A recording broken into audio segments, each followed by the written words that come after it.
மிதுன ராசி நேயர்களுக்கு இந்த வைகாசி மாதம் எந்த மாதிரி பலன்களை கொடுக்க போகுது அப்படிங்கிறத நம்ம பார்க்குறோம். கிரக நிலைகள் எப்படி இருக்குது அப்படின்னு பார்த்தோம்னா, உங்களோட ராசிநாதன் பார்த்தீங்கன்னா 11ஆம் இடத்துல சுக்கிரனோட சேர்ந்து பாக்கியாதிபதி கூட சேர்ந்து இணைவு பெற்று 11ஆம் இடத்துல மேச ராசியில் இருக்கிறார். அப்போ ஆரம்பிக்கையிலே நல்ல லாபஸ்தானத்தில் தான் உங்களுக்கு இந்த மாதமே தொடங்குது. ஒரு நல்ல லாபம் வருமானம் கிடைக்கக்கூடிய ஒரு அமைப்பு அப்படிங்கிறது இந்த தொடக்க காலத்திலேயே உங்களுக்கு வைகாசி மாதத்தின் தொடக்கத்திலே இந்த விஷயங்கள் நடக்கக்கூடிய ஒரு நல்ல அமைப்பு ஏற்பட்டிருக்கு. இப்போ மிதுன ராசி அப்படின்னு எடுத்துக்கிட்டோம்னா எப்பேற்பட்ட குண அதிசயங்கள் இருக்குது அப்படிங்கிறத பார்க்குறோம். இரட்டைத்தன்மையுடைய குணம் ராசி. அதே நேரத்தில் பார்த்தீங்கன்னா அறிவுக்கு முக்கியத்துவம் கொடுக்கக்கூடிய ராசிகளில் மிதுன ராசியும் ஒன்று. ஆமாம், மற்றவர்களோட சந்தேகங்களை தீர்க்கக்கூடியவங்க, ஆசிரியர் பணியாற்றக்கூடியவர்கள், நல்ல சிந்தனையாளர்கள், அதே நேரத்தில் பார்த்தீங்கன்னா ஆய்வாளர்கள். ஆமாம், இவங்கெல்லாம் பார்த்தீங்கன்னா நம்ம கமிஷன் தொழில்கள் செய்கிறது, அதே போல் தன்னை சுற்றி இருக்கவங்கள எப்போதுமே ஒரு மகிழ்ச்சியாக வச்சுக்கக்கூடிய தன்மை அப்படிங்கிறது இவங்கள்ட்ட இருந்துக்கிட்டு இருக்கும். எந்த சுச்சுவேஷன்லேயும் கோபத்தை வெளிக்காட்ட மாட்டாங்க. தனக்குள்ளே வச்சுக்கிட்டு அதை நூதனமாக கையாளுறது, மாற்று வழியிலே அதை கையாளுறது அப்படிங்கிறது இவங்களுக்கு ஒரு கைவந்த கலை மிதுனராசி அன்பர்களுக்கு.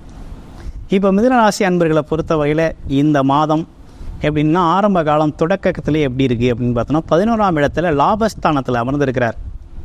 அப்போ என்ன மாதிரி விஷயங்கள் நடக்க போகுது அப்படின்னா, பாக்கியாதிபதி, அதாவது குழந்தைகள் மூலமாக உங்களுக்கு நல்ல ஆதாயம் கிடைக்கக்கூடிய ஒரு தன்மை, குலதெய்வ வழிபாடு, அது மட்டும் இல்லாமல் பூர்வீக சொத்துக்களில் இருந்து வந்த சிக்கல்கள்லாம் தீர்ந்து பூர்வீக சொத்துக்கள் இந்த காலகட்டத்தில் உங்களுக்கு கிடைக்கும். அண்ணன் தம்பி உறவுகள் பலப்படக்கூடிய ஒரு தன்மை இருக்குது. அண்ணன் தம்பி உறவுகள்லாம் பரப்படக்கூடிய, ஒற்றுமை ஏற்படக்கூடிய ஒரு அமைப்பு அப்படிங்கிறது இந்த காலகட்டத்தில் உங்களுக்கு ஏற்படக்கூடிய ஒரு நல்ல அமைப்பு இருக்குது. அடுத்து மனைவி வழியில் இருந்து வந்த சிக்கல்கள்லாம் தீரும், மனஸ்தாபங்கள் தீர்ந்து ஒற்றுமை ஏற்படக்கூடிய ஒரு அமைப்பு. அதே போல் மனைவிக்கு கிடைக்க வேண்டிய சொத்துக்கள்லாம் அந்த காலகட்டத்தில் அசத்தும், உங்களுக்கு சேரும். இப்படிப்பட்ட விஷயமெல்லாம் இந்த காலகட்டத்தில் நடக்கக்கூடிய ஒரு அமைப்பு அப்படிங்கிறது இருக்குது. அதுக்கு பிறகு பார்த்தோம்னா வைகாசி 11ஆம் தேதி உங்களோட ராசிநாதன் என்ன பண்ணுறாரு, 12ஆம் இடமான ரிஷபராசிக்கு குருவோட அமர்றாரு. அங்கே ஏற்கனவே சூரிய பகவான் இருக்கிறார், 3ஆம் வீட்டு அதிபதி சூரிய பகவான் இருக்கிறார். அது மட்டும் இல்லாமல் சுக்கிர பகவானும் அங்கே சேர்றார். அப்போ எப்படி இருக்க போகுது, பிற்பகுதி வைகாசி மாதத்தின் பிற்பகுதியில் எப்படி இருக்க போகுதுன்னா, சுப செலவுகள் அதிகரிக்கும், போக்குவரத்து செலவு வரும், குழந்தைகளுக்கான செலவு வரக்கூடிய ஒரு அமைப்பு. அடுத்து பார்த்தோம் அப்படின்னா சுப நிகழ்ச்சிகள் நடத்துறதுக்கான செலவுகள். ஆமாம், தாய்க்கு தந்தைக்கு அவங்களுக்கான தேவைகளை நிறைவேற்றக்கூடிய செலவுகள், இப்படின்னு சுப செலவுகள் நிறையா வரும். வீடு வாங்கலாம், இடம் வாங்குறதுக்கு திட்டமிடுவீங்க, அதே போல் வீடு கட்டுறதுக்கு முயற்சி எடுப்பீங்க.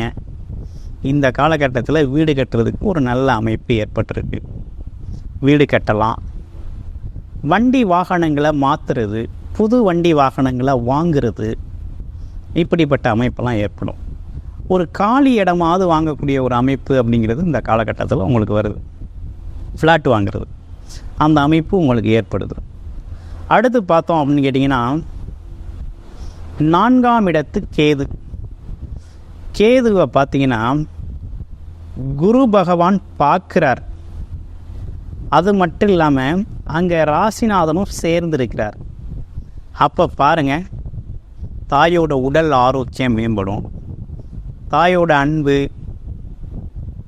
அதே போல் தாய்க்கும் மகன் அல்லது தாய்க்கு மகள் இவங்களோட நட்புலாம் அதிகரிக்கும். விட்டு போன விஷயங்கள்லாம் இந்த காலகட்டத்தில் பழமையை பேசி புதுப்பிச்சுக்கக்கூடிய ஒரு அமைப்பு அப்படிங்கிறது ஏற்படுது.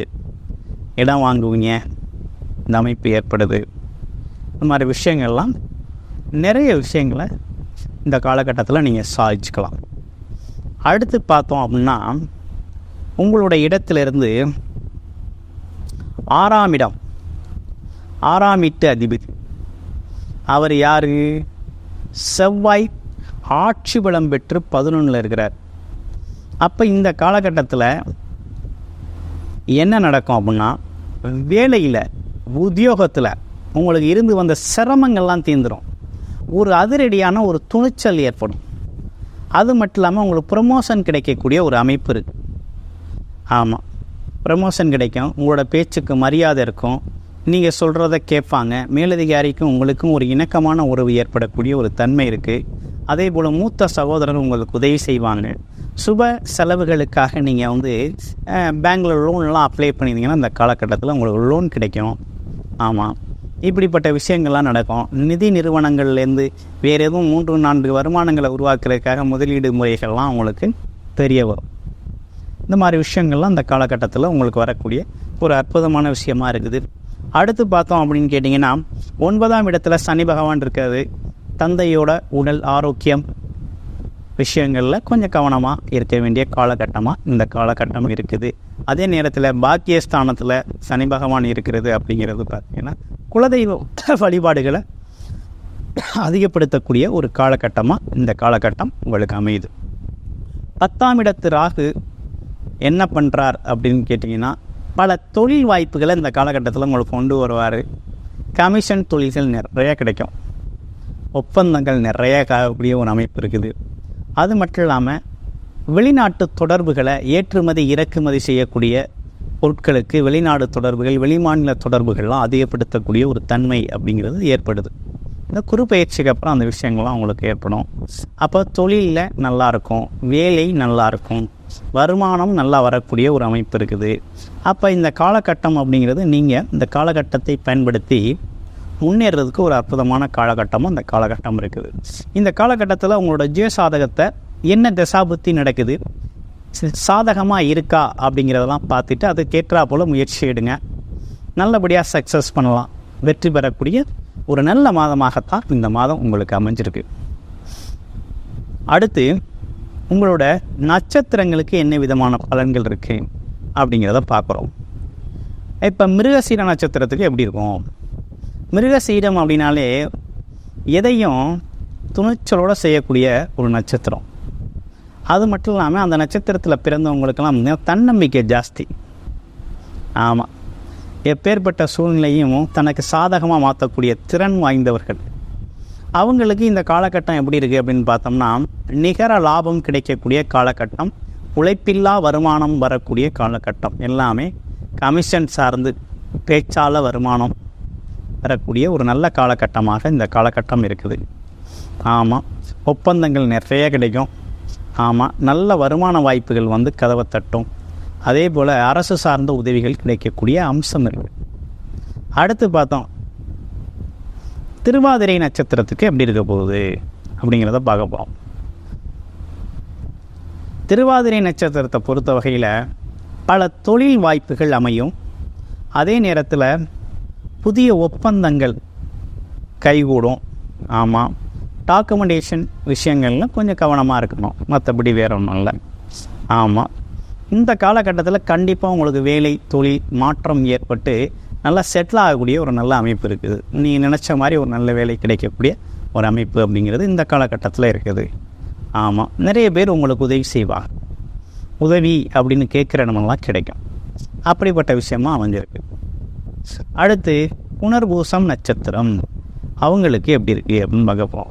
புனர்பூசம் நட்சத்திரத்தை பொறுத்த வகையில் எப்படி இருக்குன்னா, தொழில்கள் அமையும். தொழில் வாய்ப்புகள் நிறைய கிடைக்கும். வருமான வாய்ப்புகள் நிறைய கிடைக்கும். ஆமாம், பொதுஜன தொடர்பு கிடைக்கும். புது புது பதவிகள் அரசு துறையில் அரசியலில் கிடைக்கும். ஆமாம், ஆன்மீக ஈடுபாடு செய்யக்கூடிய ஒரு நல்ல அமைப்பு இருக்குது. வருமானம் அப்படிங்கிறது பார்த்தோம்னாக்க நல்ல வருமான வாய்ப்புகள் அப்படிங்கிறது வந்து கதவை தட்டும், பயன்படுத்திக்கிறது தான் உங்கள் வேலையாக இருக்கும். அந்த வகையில் புனர்பூச நட்சத்திரத்தை பொறுத்தவரை நல்லா இருக்குது. எப்போதுமே சாந்தமாக நிதானமாக யோசிக்கக்கூடிய நட்சத்திரங்களில் புனர்பூச நட்சத்திரக்காரர்களும் ஒருத்தவங்க. ஆமாம், குருவின் அம்சம் கொண்டவர்களாக அவங்க இருக்கிறாங்க. அந்த வகையில் இந்த மிதுன ராசிக்கு இந்த வைகாசி மாதம் அப்படிங்கிறது மிகவும் சிறப்பு உடைய மாதமாக தான் இருக்குது. வாழ்த்துக்கள் மிதுன ராசி அன்பர்களே.